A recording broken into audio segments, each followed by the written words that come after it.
Chicago brings you programs about the people, events, and issues that touch our lives. Welcome to Catholic Chicago.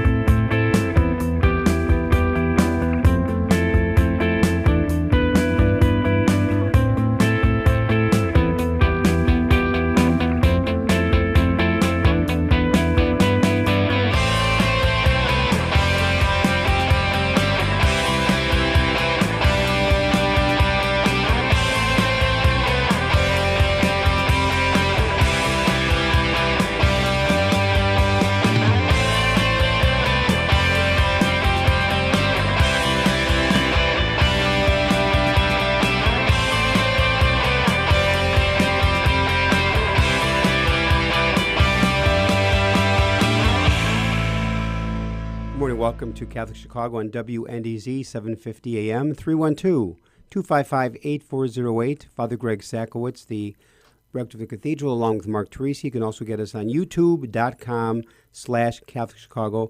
Good morning, Mark. How are you? Good morning. Very, very, very well. Great drive in today. Oh, beautiful weather day. But I'll tell you that the rain from, was it Saturday, Friday evening, like 6.5 inches of rain, like in Lake Forest, Grays Lake area, was a phenomenal amount of rain. Now, we do need the rain, and the West could certainly use some rain. The western part of the country, they are so dry and the fires are out of control. But beautifully day talking today, sunny, a little high humidity, but 76 degrees for weather, so it's perfect. Did you have any weekend plans this weekend? We're staying a wedding at St. Vincent de Paul, actually for a granddaughter of friends of my parents. So my parents and her grandparents were friends for years and years at St. Clement's. And they lucked out. It was 1 o'clock wedding, so they didn't have any rain. The sun came out. Then our daughter, Dulce, we had a little birthday party. She's 29 years old. She's 29 now. Yeah, and she brought a little cake back for all her friends at Shannon Apartments at Misericordia. So she had a wonderful time. And by the way, congratulations to the Chicago Cubs. They swept Philadelphia Phillies this weekend. And the White Sox split with Cleveland, and they need to do better than that. The White Sox are in the hunt for the playoffs. The Cubs are not, because they're rebuilding. The franchise is rebuilding, so maybe moving to the future. So we have a great program lined up again. 312-255-8408 here on WNDZ 750. Also, you can get us on youtube.com/Catholic Chicago. There's a new Vicar for Deacons in the Archdiocese of Chicago. Deacon James Norman joins us to talk about how his journey of faith has led him to be the new top dog deacon in the Catholic Church in Chicago. Guest Deacon James Norman. Good morning, Deacon Jim. How are you? Good morning. Good morning. Thank you for having me here this morning. Delighted to be here with you. And the thing is, I have to tell people, I hope to embarrass you, Jim, the first time I met you, and Jim's already laughing, he knows what I'm going to talk about. Jim was deaconing for Cardinal Supich for a mass it was television. Was it for the ABC Mass, Jim? Or what mass was it? Yes, it was. And I think it was for Palm Sunday. It was. Good memory. And Jim was the deacon, and they had done the gospel, Cardinal Supich's short homily for Palm Sunday. And during the Eucharistic prayer that the Cardinal Supich is praying, and I'm to the left of Cardinal Supich, Deacon Jim is to his right, all of a sudden, Jim goes down. Oh, my word. And I looked. There you go. And you went down like a prize fighter, taking a left hook. And what happened? You had not had breakfast that morning? Yeah, I hadn't had breakfast. It was scheduled. The mass was scheduled at kind of this odd time, and I'd been very busy during the day with work and other things. So I said, I can push through. I'll make it through. So had nothing to eat all day. I felt myself kind of getting faint. I said, I can make it. Next thing I know, I'm being helped off of the floor. And also remember when you hit our floor, had some juice, and I was fine. But certainly lost all the style points that day. And Jim, when you hit the floor, you hit the marble sanctuary floor of the cathedral. There was no give. No give. And the funny thing, I guess I was totally asleep and relaxed. I guess. did Greg move at all to help, or was he just observing? No, he was one of the first. As I looked up, he was one of the first faces there. That's kind of scary. You look up and you see Greg. Am I in heaven? Yeah, right. I said, well, that's one way to distinguish yourself with the cardinal, the fainting deacon. Yeah. The fainting. I will, Jim. If I live to 100, I will always remember that story. And 'cause when the Mass started, you looked fine to me. Yeah. And then I did notice right before you did go down, you were wobbling a bit. I thought, well, okay, Jim is just wobbling. And next thing, boom, on the ground. So that had to be our introduction for you on the radio program here this morning. Now, Jim, give us part of your background. Are you Chicago born and raised? Born and raised in Chicago, on the west side of Chicago. Went to grade school at Our Lady of Sorrows, then Precious Blood. High school at St. Ignatius, then college at University of Chicago. I finished up at Northwestern with a degree in psychology. I spent 33 years in corporate America. I took an early enhanced retirement from Kraft Foods in 2013, the same year I was being ordained a deacon in the Archdiocese of Chicago. My parish is Our Lady of Sorrows Basilica on the west side of Chicago. I currently live in River Forest, Illinois, with my wife. We have 3 children, 6 grandchildren. I think I also worked for the last 7 years prior to this role as Director of Vicariate Operations in Vicariate 6 with Bishop Perry, and started the role of Vicar, and I will stress, for Deacons in July 1st of this year. Now, you graduated high school what year? 1978. 70, you're a youngster. Now, James, this is fascinating to me. Could you just give our listeners, because sometimes people think any vocation, particularly ordained vocation, just comes out of the air, boom, you're zapped. And you worked for Kraft for 30-some years. What did you do at Kraft? So I started working in security, working my way through college. I moved from security into quality assurance, got my degree at Northwestern. I moved then to sanitation supervision, production supervision, shipping supervision, human resources, then human resource manager in, where was I human resource manager first? Madison, Wisconsin, for the Lewis Ridge Focus and Grow Out facilities.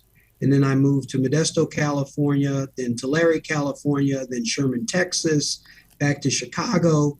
Was in Chicago for 9 years, and then to East Hanover, New Jersey as Senior Director of Human Resources, and then back to Chicago as Vice President of Human Resources and Diversity and Inclusion. Now, what were your 3 children's reaction to the moves? Well, I say my oldest, Jeremy, took it on the chin. Yeah. Because he was kind of 4th grade. He took it all on the chin. Kristen, our middle child, the girl, and Aaron, our youngest, a boy, they were able to go to school for that 9-year span where we're back in Chicago. So close to them. My wife was from the Chicago area. So they were able to kind of make it through grade school. Kristen was a sophomore when we went to New Jersey, and Aaron was just a freshman. So, but my oldest has friends all over the U.S. That he's in close contact with. Yeah. It's beautiful. Amazing how your journey from grammar school to the present moment has been truly filtered through the mystery of God. And maybe for our listeners for a moment, Jim, is you just weren't zapped and ordained a deacon. I think you said 2013. But what's your story to the diaconate? Who was influential? And I'm sure that when you were 20 years old, you may have said, maybe one day I'll be a priest, but one day I'll be a deacon. Maybe not. But what's been that road journey to the diaconate? So, it is a long journey. So very influential early in my life were the priest, the nuns, Precious Blood, and Our Lady of Sorrows. Very influential. Saw the care and the love that they provided to me and the other students, and the concern and how they had dedicated themselves. So when I was graduating from 8th grade, I thought about going to Quigley North and thought about seminary at that point. Decided to go to St. Ignatius, Certainly impressed there with the Jesuits and the education there. And so there was still, strong commitment to service through grade school and high school. Went through the college years. And in my own church, Our Lady of Sorrows Basilica, I would see men who had dedicated themselves in some way to the church, whether they were ushers, whether they would volunteer their time and clean the parish hall or feed the homeless during our dignity breakfast on the second and fourth Sunday of each month. And I thought about, okay, at some point, I'd like to do that. I'd like to be able to give back. I say, thank you for all the blessings that I had received. This call and exploration for the deacon, very frankly, I started really considering it at the age of 40. And I talked to a number of people about kind of the path and what was required. I not probably like some others. Maybe later, not now. I don't know how many moves are left, with my career. I don't know if I can handle the program and my career and my family at this point. I'll just wait. But I guess the call and the yearning never went away. And I guess I would say it was always there around me, surrounding me until I finally said yes in 2009 when we'd come back to Chicago. I went to New Jersey as Senior Director of Human Resources, leading what was formerly the Nabisco group of businesses for craft foods. And I thought this would probably be my last relocation. I'd hoped to return back to Chicago in some capacity with the organization. And I said, God, if you bring me back, I'll do it. Bring me back. Okay, I hear you. I'll do it. A little bargaining. And so I came back. We were in Jersey for 4 years, came back. I enrolled in the program. What was your wife and your children's reaction to that? And she walked with you, I'm sure, all the way through the program. That's how it's designed. But what was your family's reaction? Extremely supportive. My wife has been supportive from the very beginning, and clearly the wives have to give consent every step along the way. They participate in key events. She's a strong support now. She travels with me when I visit churches, as a director of Vicariate operations, and I visit churches as a deacon when I'm invited. So she's been very supportive and very engaged, and she's been very committed to. We've raised our niece and nephew, and now a year ago brought in another niece that we're helping to raise. So she's been very committed that way and engaged, and that's consumed a large part of her time, but she fully supports me. And for the children, they were high school age at the time, and beyond. So they saw this as, yeah, we thought so. I remember my daughter asking me once, was in the last year, and she said, Dad, what happens if you don't make it? I mean, if you're not ordained? And I said, this is a gift. So I can't be mad at not receiving a gift. And even if I'm not ordained at the end of this process, I've still gained and experienced so much. My life has been enriched. Our married life has been enriched. Our family life has been enriched as a result of this process. So there are no losers. And I didn't earn this. It's clear to me, I've earned nothing. I've not earned this role of vicar for deacons. I had never intended this role, never looked at this role as something viable for me. But it's what happens when you say to God, tell me what you want me to do. Tell me where you want me to go. I'm following you now. I'm confused. I don't know what to do. And then he answers. It's a great line, Jim, where one of the saints said, Lord, what do you ask of me this day?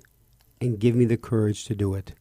Right. Yes. Mark, take us to break. And Mother Cabrini's favorite line, Mother, you should really stop working so hard. She said, I'll have all eternity to rest. Don't worry. WNDZ, 7:50 a.m., Catholic Chicago, 312-255-8408. Or you can go to youtube.com/Catholic Chicago. We'll be back with Deacon James Norman, who is the new vicar for deacons here in the Archdiocese of Chicago. We'll be back and continue to hear his wonderful story in a few minutes. Please stay tuned.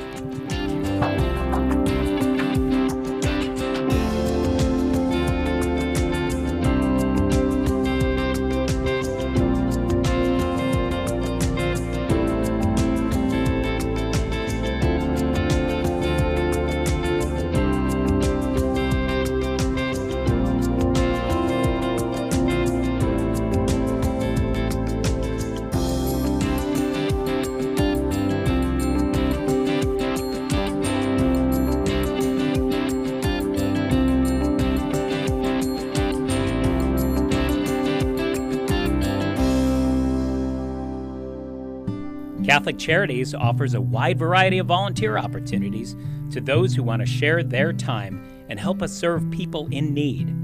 Whether it's stocking the shelves of our food pantries, helping refugees learn the English language, tutoring school-aged children, becoming a mentor to young adults, sorting clothes in our clothing rooms, serving hot meals to those who are facing homelessness, or delivering meals and making cards to lift the spirits of our homebound seniors, we are deeply grateful to all those who want to join in our mission of mercy. Volunteer opportunities are updated weekly for people of all ages at ccofchicagovolunteer.com, or just call us at 312-655-7053. That's 312-655-7053. Thank you for helping us follow Jesus' call to serve our neighbors in need.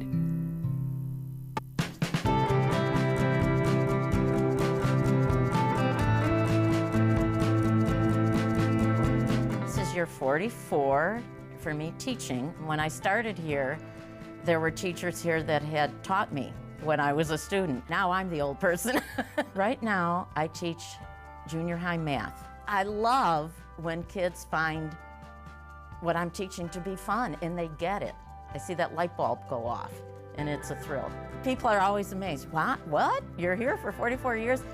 It's hard for me to believe, frankly. I love what I do. Every summer I think, oh, I miss the classroom. Even on the weekends, I think I can't wait to get back on Monday and teach those quadratic equations. Shape the next generation of leaders. Teach. Apply today at archchicago.org/schooljobs. Do you have an old bicycle that's not being used? Consider donating it to Catholic Charities Veterans Bike Project of Lake County. Skilled volunteers are refurbishing bicycles to make them safe and ready to be used by veterans to get to and from their new places of work. We also gratefully accept financial contributions that are used to purchase bike helmets and other safety accessories. Our veterans have faithfully served the United States, and now it is our privilege to serve them. For more information on the Veterans Bike Project of Lake County, call 847-782-4219. That's 847-782-4219.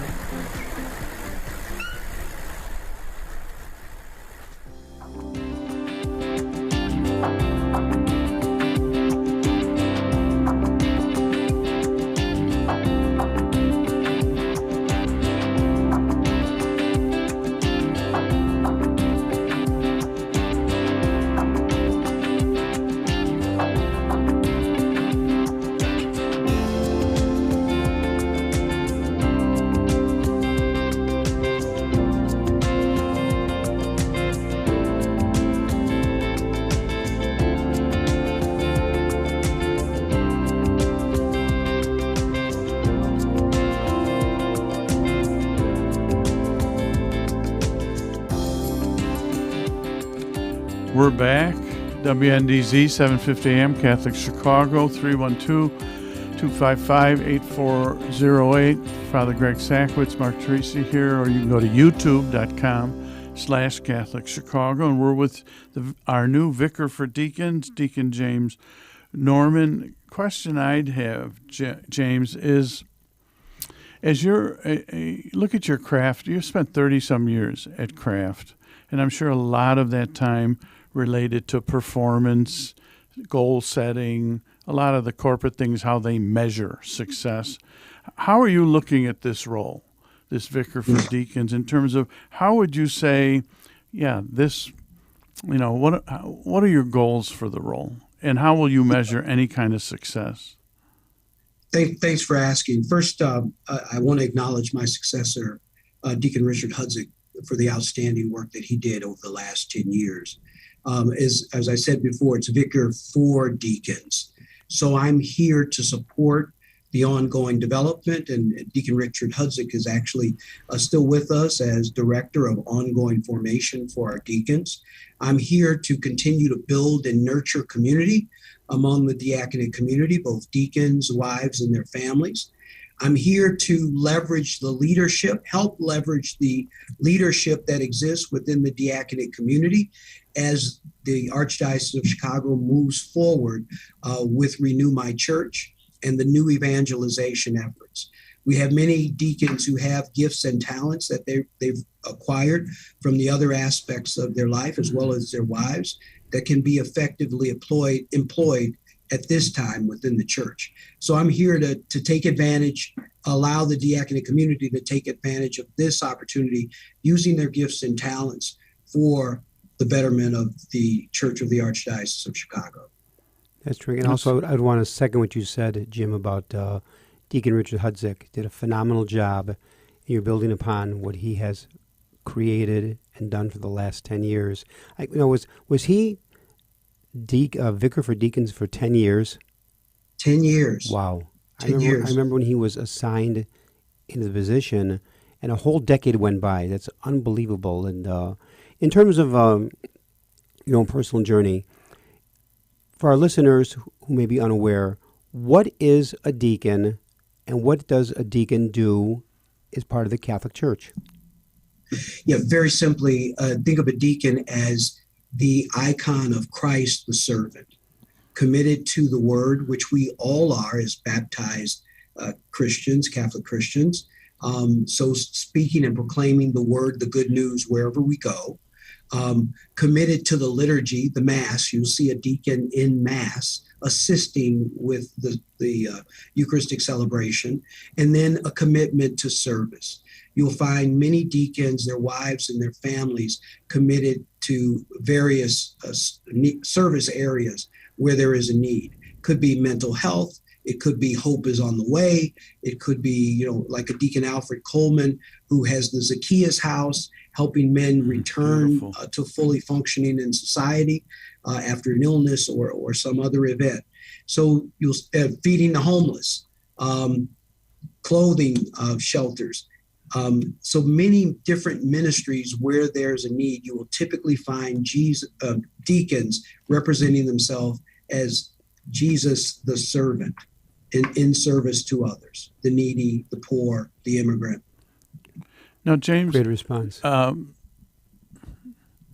Somebody inspired you. Who vested you at your ordination? So it was my pastor, Father Chris Krimsky, who is currently the pastor at Our Lady of Sorrows Basilica, assisted by my wife, Kimberly. And why both of them? And there was one that wasn't there that I would love to have been there, Father Howard Tuitt, who was my Howie Tuitt. spiritual direction for the time period. He was with me there in spirit, but unfortunately it passed before I was ordained. What a tremendous priest. Mm-hmm. And so both for my wife and for Father Chris Krimsky, obviously my first sacrament, the sacrament of marriage, my wife has been a phenomenal partner and support. So for her to be there and to have supported me all the way, and for us to have grown together through the process, it was important for her to be there. Father Chris Krimsky, supporting me, recognizing and encouraging the call that I had received, being very supportive along the way, and has been extremely supportive in the last 9 years. Phenomenal, really blessed by the relationship that I have with him. And he also represents the Our Lady of Sorrows faith community, who have been tremendous supporters, constantly reaffirming my capability and potential, and encouraging me throughout the way.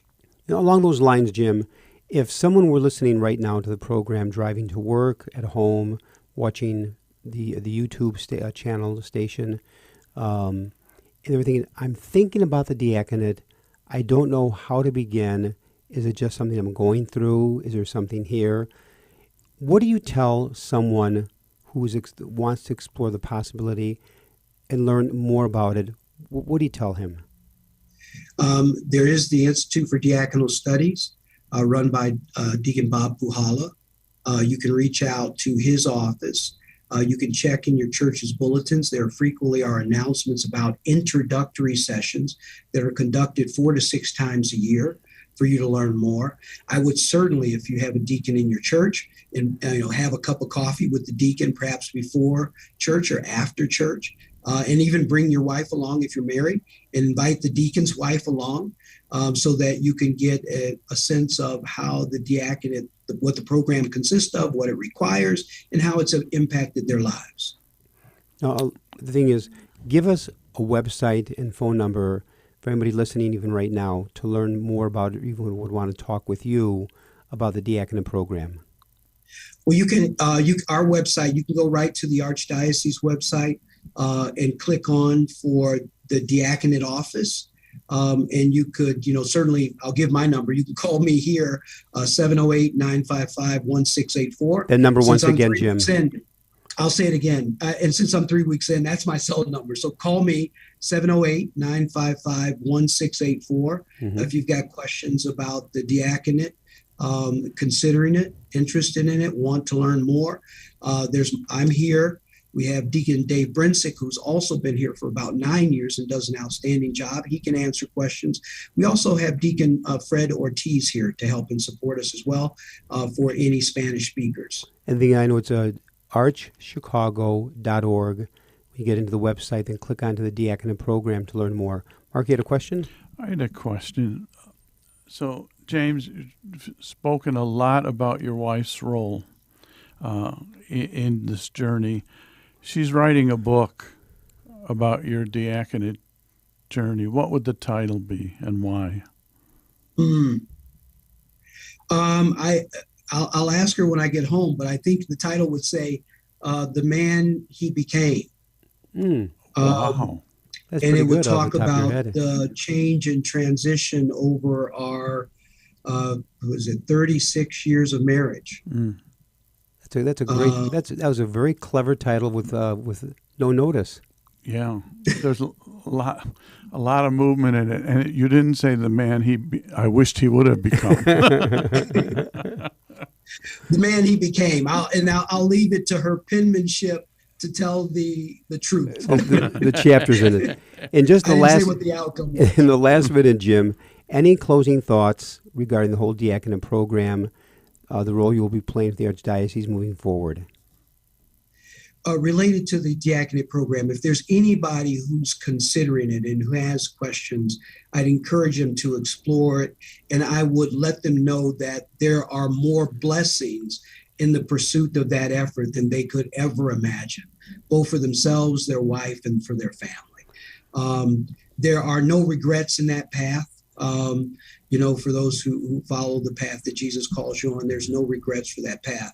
Related to the office, I hope that all our listeners will see and experience deacons in one of the three forms that I saw, either proclaiming the word of God, elbow to elbow with them, serving the poor, the homeless, the needy, or proclaiming the word, reading the gospel, and preaching on Sunday, uplifting their spirits and giving them the word as food for the journey. Well, first I want to say congratulations to the new Vicar for Deacons, James Norman. The Archdiocese, in choosing you, Jim, made a great choice. You're an outstanding man of God, and you are a real gift to the Archdiocese, and for years to come. So I want to thank in a very special way our new Vicar for Deacons, Deacon Jim Norman, Archdiocese of Chicago. Jim, may God bless you. Our prayers are with you. You've been a great guest the first half hour, and continued blessings in your new journey. Thank you. God bless you and everyone listening. Thank you. Listening to Catholic Chicago on WNDZ, 750 AM, 312-255-8408. You can also get us on youtube.com, Catholic Chicago. Father Greg Sakowitz, Mark Teresi. Stay with us for part 2, and do not touch that dial.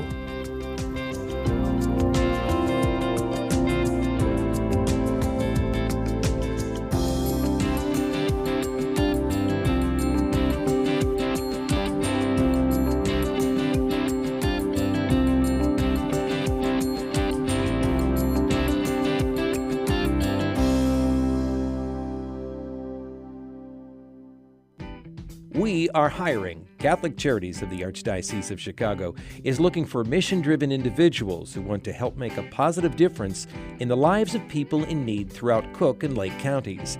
Be part of a diverse, talented team of professionals in the largest human services organization in the Midwest.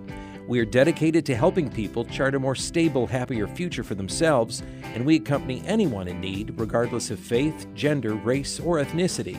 Competitive salaries and generous benefits add to the satisfaction you'll have every day knowing that you're helping us amplify our impact in Chicago.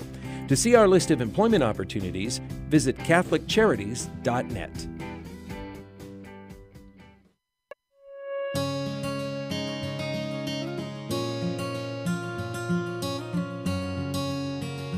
We are at the Most Blessed Trinity Parish Food Pantry in Waukegan. And here we care for people in need. There was definitely an uptick in the needs for services. We doubled our volume after COVID hit, from servicing about 250 families a week to about 500 a week. We supply bread, tortillas, vegetables, milk, cheese, butter, proteins, fish, chicken, eggs. Well, the annual Catholic Appeal has been a tremendous help to us, especially over the past year and a half. Without the annual Catholic Appeal, we might have to close our doors. Our parish is the largest one in the Archdiocese, but is very poor. We think about food and we think about nourishment, but we also nourish the soul, provide that connection to humanity. The good works here are made possible through the annual Catholic Appeal. Make your gift at annualcatholicappeal.com. Ancestry and genealogy are more important every day. People all over the world are wanting to learn more about their family heritage for personal and for health reasons.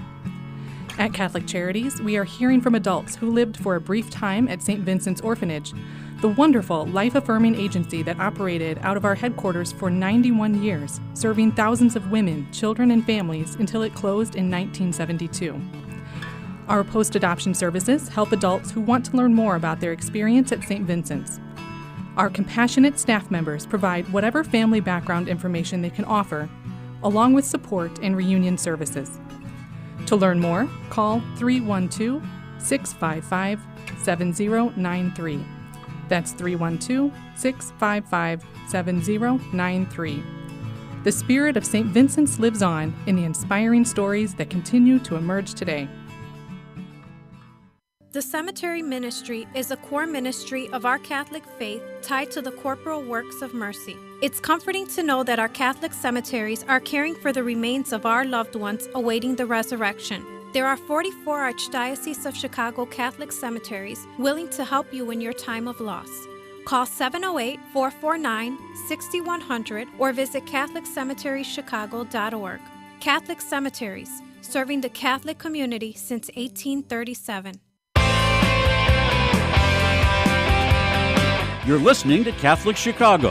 Ahead, the Archdiocese of Chicago brings you programs about the people, events, and issues that touch our lives.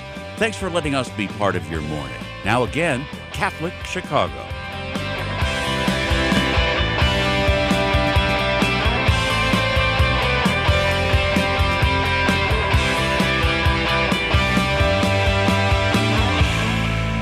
And welcome back to Catholic Chicago on WNDZ, 750 AM, 312-255-8408. You can also get us on youtube.com/Catholic Chicago. Father Greg Sakowitz along with Mark Teresi. Mark, Jim was an outstanding guest that first half about the whole diaconate program, his journey. What a gift to the Archdiocese, and I'd love to meet his wife because she sounded like total inspiration for him. A real gifted pair, Yeah. the difference they're making in the Archdiocese. We have a great second program, half of the program lined up. Build Each Other Up is a faith-based organization that organized to further connect Mary Seat of Wisdom Parish in Park Ridge, which happens to be my home parish, and Sharing Parish Epiphany in the Little Village neighborhood area of Chicago. This partnership has been working together since 2015 to create more affordable housing and local labor opportunities for families within the Epiphany community. Build Each Other Up is a not-for-profit 501c3 charity, and donations go toward the properties and their renovations. They're now making progress on their fourth renovation, and the quarterback for the whole program is Bill Ristow, who will be joining us this morning along with Rukeem Campbell, Denisha Robinson. So to Bill, Rukeem, and Denisha, welcome to the program. Good morning. Good morning. Good morning. Now, It's Mark, Danita. Oh, Danita. Oh, It's okay. sorry about that. Hey, Father, I'm having trouble hearing you. Can you pump up the volume a little bit, or how do I do that? Okay, we'll have to ask our engineers here, Michael and Javi, if they can pump up the volume a little bit. Is that any better, Bill? Does it help you a little bit? But we'll do our best from our end of it here. And Bill, you and I had lunch about a month ago with Mark and also with Dee Dee as a way of introduction to the program today. And it's fascinating, this Build Each Other Up that you have founded back in 2015. How did the whole thing begin? Well, the whole thing began, as I told you at lunch, like November of 2014. I had read a Tribune article on a Sunday that basically said, hey, what are we all going to do to try to fix Chicago? And it kind of stayed with me for a few days. And I was thinking about it. And I've kind of led a very blessed life. And I wasn't doing much to kind of assist in the effort to fix Chicago. So I talked with Mike Boychuk, who was in my company on my team. And I kind of said, hey, we need to be more involved in the community. I've been involved in the community for most of my working career, and I've gotten really focused on my business, and I need to be more balanced. So we thought about it for a while, and I guess we had a meeting with Father Gunderson over at Mary Seat of Wisdom. And we really said to ourselves, we'd like to do something that was meaningful and sustainable and could be scaled so that we could have some real impact in Chicago. So Father Gunderson suggested at the time that we do have the sharing parish process within the Archdiocese. And our sharing parish at the time, and still is, was Epiphany Parish in Little Village. Mm-hmm. He said, if you really want to try to do something for the city of Chicago, why don't we start with a Catholic initiative between Mary Seat of Wisdom and Little Village and try to improve the city. He said, what is your basic idea of what you want to do to try to improve the city? We said, really affordable housing. We said that with affordable housing, we could improve blocks, improve people's lives. We could get people working. We could get the affluent parishes in the suburbs working with inner city parishes, and just kind of change the basic mode of removing ourselves from the inner city and getting more involved in the inner city. So that's what we did. And we started, and we met with the people at Epiphany. We put together a couple committees. We got tremendous support from the Mary Seat of Wisdom Parish. The donors were spectacular. The people were spectacular. And we started the process. And the idea being we were going to buy vacant property and renovate it. Buy, meaning Build Each Other Up was going to buy it or is going to buy it, or develop vacant lots. And that's what we did. We started with 3 lots in Little Village. We had the good fortune here shortly, a few months ago, to find a property in North Lawndale. And that's why Rakeem and Danita are on with us. And we're going to talk about what we're doing in North Lawndale. But so now we've embraced really 2 parishes, both Epiphany in Little Village and St. Agatha in North Lawndale. And we're trying to make lives better for the folks in those neighborhoods. So that's what we're doing. That's outstanding summary. And Danita, are you connected with St. Agatha? Yes, it's actually the home of a lot of my family members, and my grandmother, Laura, rest in peace. But that was her church home for years of her life. My auntie, Mona Hudson, also my community members, a lot of folks that I'm involved with, that's their church home. Miss Anderson, who runs the senior building on St. Louis and Roosevelt, I know that that's specifically her church home that she loves dearly. And then what is your whole role in Build Each Other Up in that community, Danita? One, I am a lifelong member of North Lawndale, graduate high school, elementary, North Lawndale College Prep, went to college, came back. I now am a stakeholder and owner on 13th Place in Central Park in North Lawndale. And I also work for the Neighborhood Housing Services of Chicago. So it's a 3-pronged investment that I have in this, both as a resident, a homeowner, and someone who works for the Neighborhood Housing Services to prepare folks to become homeowners for this project. Beautiful. Now, Rakeem, wonderful. What about your role in this process? Well, I'm the general contractor. So I am from this communities like this, not too far away from North Lawndale. But what I've done is I wasn't always into construction. I actually quit my job in the corporate world, worked for Comcast, to come into construction because I had a little brother who was in prison for 10 years, and I just didn't want him to go back to the streets. Mm-hmm. So I quit my job, dove fully into construction, and I actually taught him everything he knows from a carpentry perspective. And now he's a union carpenter making over $50 an hour. Beautiful. And I do this with individuals and the community, in our community, of course. And I'm taking people that has no skill of how to work a tape measure, how to swing a hammer, how to use a nail gun. And I'm actually transforming those individuals into journeymen and apprentice men and women in our community. So it's a pretty big deal. And I'm looking forward to continuing to working with, build each other up so that I can actually provide more opportunities because from what I'm looking at, we're about to do some brand new construction from the ground up in North Lawndale. And I'm looking forward to bringing more individuals from that community to help build these. And if they build them, they will take care of them more than anyone else will. Exactly. Mm-hmm. Now, Father Greg always says that there are no coincidences. It's God's presence remaining anonymous in a situation. So, Rakeem and Danita and Bill, why did God bring you three together? Well, Rakeem and I together. Well, I got the good fortune of meeting Danita through NHS, and actually, Wintrust Bank put us in touch with Rakeem.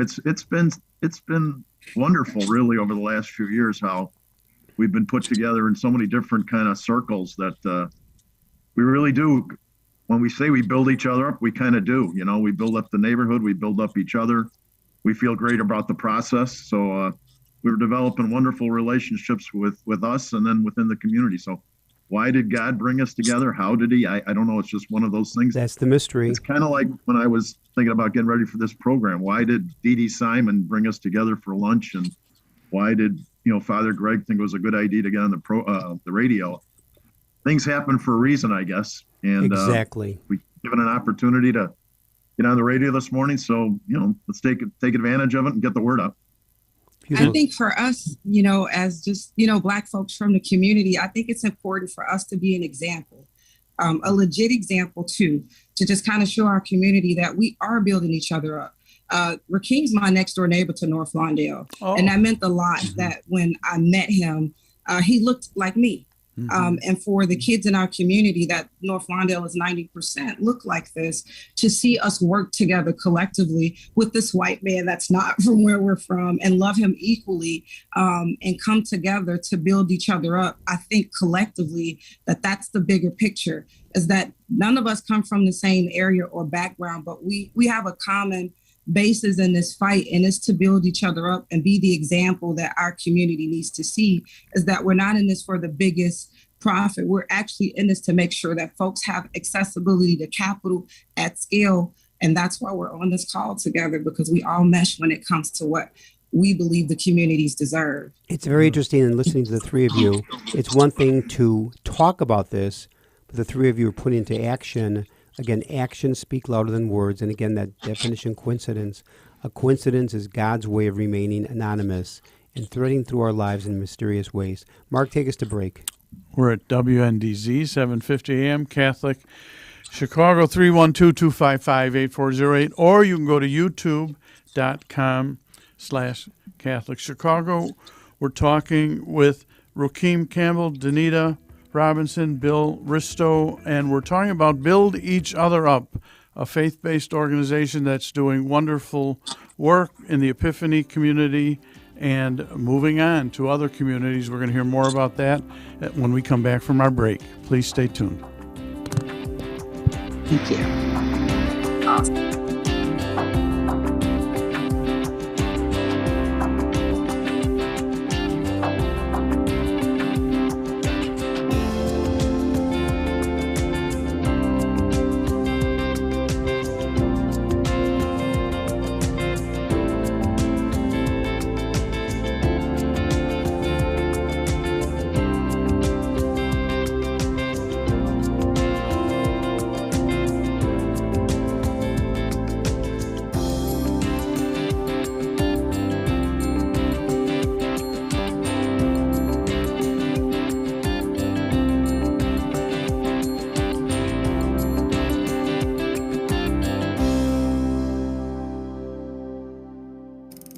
Do you have an old bicycle that's not being used? Consider donating it to Catholic Charities Veterans Bike Project of Lake County. Skilled volunteers are refurbishing bicycles to make them safe and ready to be used by veterans to get to and from their new places of work. We also gratefully accept financial contributions that are used to purchase bike helmets and other safety accessories. Our veterans have faithfully served the United States, and now it is our privilege to serve them. For more information on the Veterans Bike Project of Lake County, call 847-782-4219. That's 847-782-4219.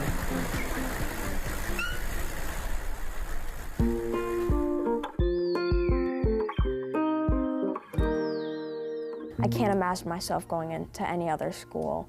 Our school fosters growth by being a backbone to our family. My kids are incredibly well-rounded. I see a lot of kindness in them on a daily basis. One of the things I think Catholic schools do well is personalize the learning experience. You can hear joy in the classrooms. I feel that I'm happy that I am in this kind of school. Our school communities provide students with academic excellence and character education in a supportive and stable learning environment. Come see for yourself.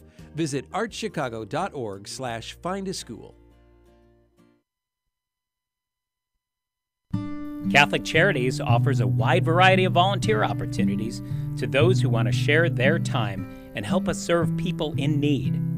Whether it's stocking the shelves of our food pantries, helping refugees learn the English language, tutoring school-aged children, becoming a mentor to young adults, sorting clothes in our clothing rooms, serving hot meals to those who are facing homelessness, or delivering meals and making cards to lift the spirits of our homebound seniors, we are deeply grateful to all those who want to join in our mission of mercy.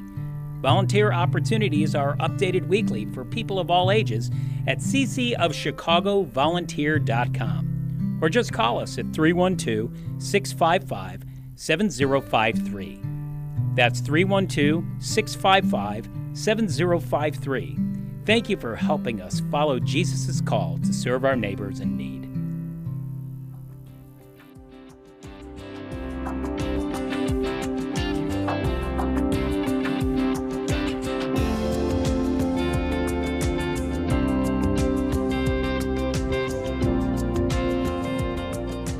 We're back. WNDZ, 750 AM, Catholic Chicago. Father Greg Sakowicz, Mark Teresi here, 312-255-8408. You can go to youtube.com/Catholic Chicago.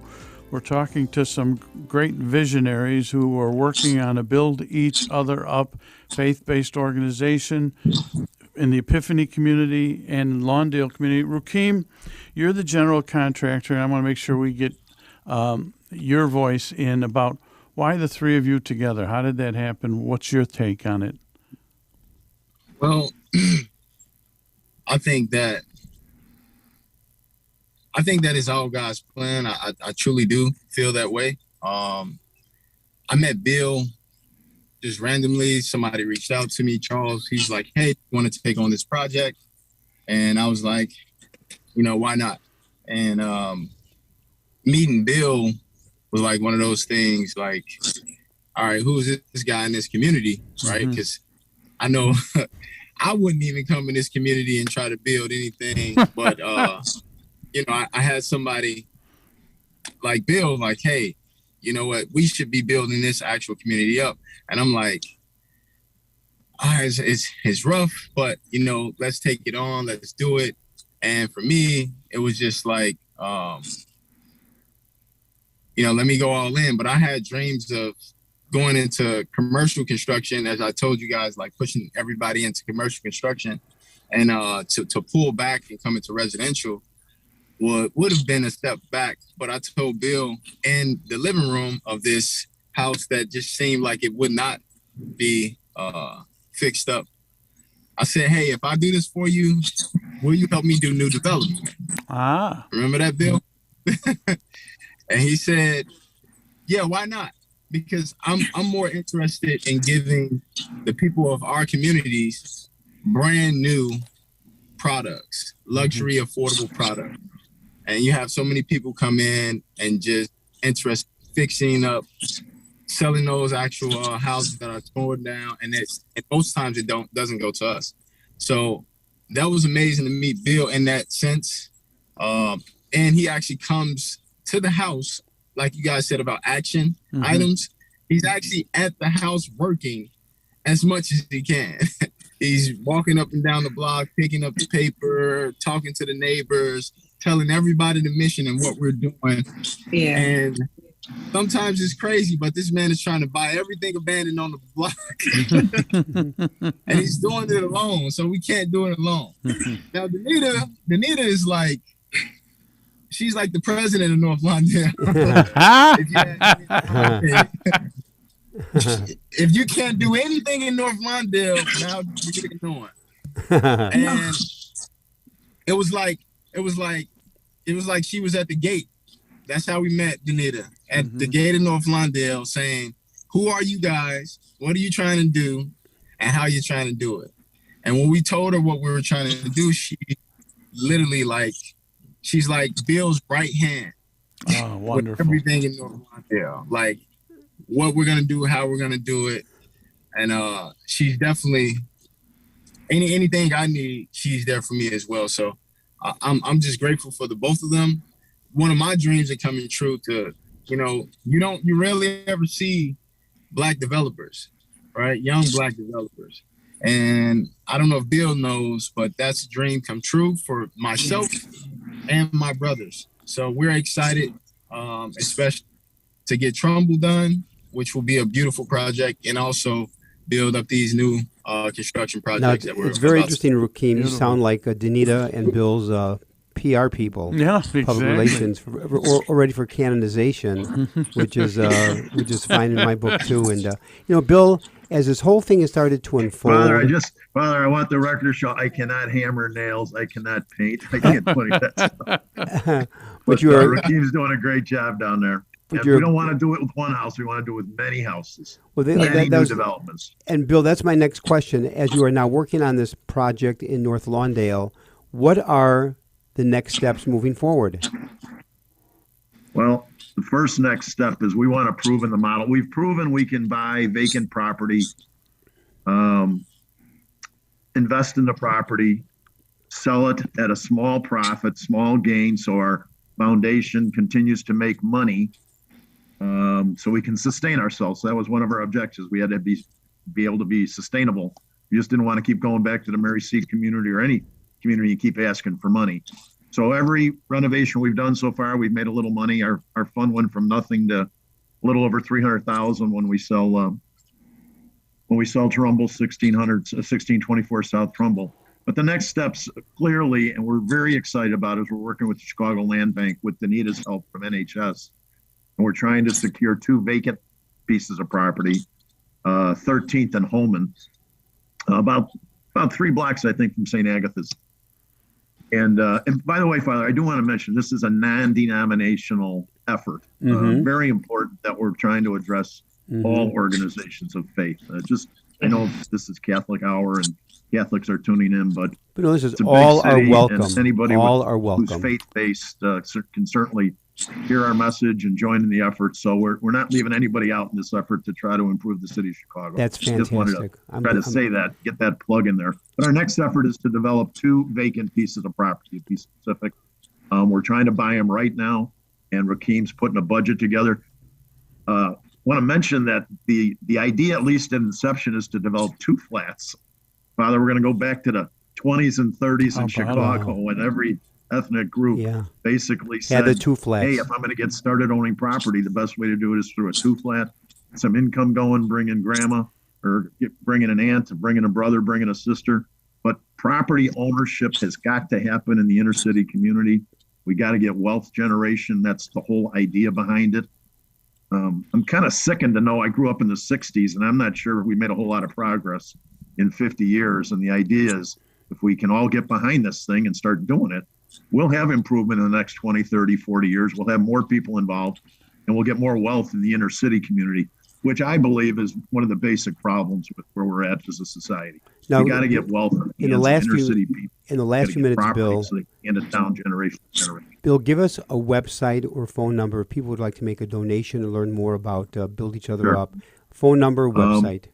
Our website is, you can go on Facebook. The easiest way to do that is Facebook at Build Each Other Up MSW. If you want to see the pictures and hear the story, my daughter Claire organizes that activity. We got 4 girls and they're all involved in the charity. My daughter, as well as my wife. So again, my daughter Claire organizes, all on a volunteer basis, I would tell you, organizes the publications. You can reach out to Claire Terenzio, C-L-A-I-R-E, Terenzio, T-E-R-E-N-Z-I-O, at gmail.com. Claire Terenzio at gmail.com for interested people, interested parishes. It's a big city to fix.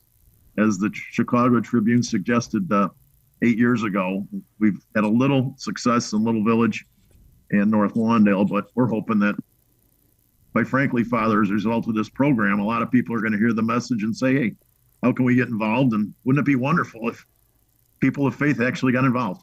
And then before we close, Danita, moving forward, do you see this continuing in the North Lawndale community? Absolutely. I think for me, North Lawndale is a rose that's growing from concrete. And what Bill is doing is providing water for our roses to grow. I think that we're a diamond in the rough, and this gives us an opportunity to give folks that look like me the same chance that I had access to, which is to have generational wealth and something to pass down. That's wonderful. Now, as we close, Bill, why don't you give the information one more time so that people and we're also not talking about individuals. We're talking about Catholic parishes. We're talking about I don't think everyone. It's non-denominational. It's multi-denominational. So do you want to give the info one more time, Mark? Well, the information is my daughter Claire Terenzio, CLAIRE-TERENZIO at gmail.com. You can contact Claire if you're an individual and you want to help out. If you're an individual who wants to organize a parish, we want to hear from you. Father, I'd ask that maybe sometime in the future we could maybe get back on, talk about our progress with the 2 lots, and sure, let's see how many people give us an update, heard our message, and maybe want to contact us. Well, thank you in a very special way, Bill Ristow, Rukeem Campbell, Danita Robinson, for Build Each Other Up. You're doing a phenomenal job. You'll be back on to give us a report. Also want to thank in a special way co-host Mark Teresi, our producers, engineers Michael May and Javi Garcia. Great job, gentlemen. To our listeners, God bless and have a wonderful week.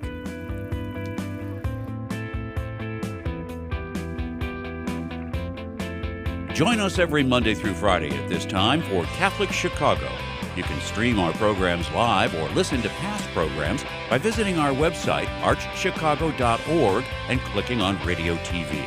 And please connect with Catholic Chicago on social media.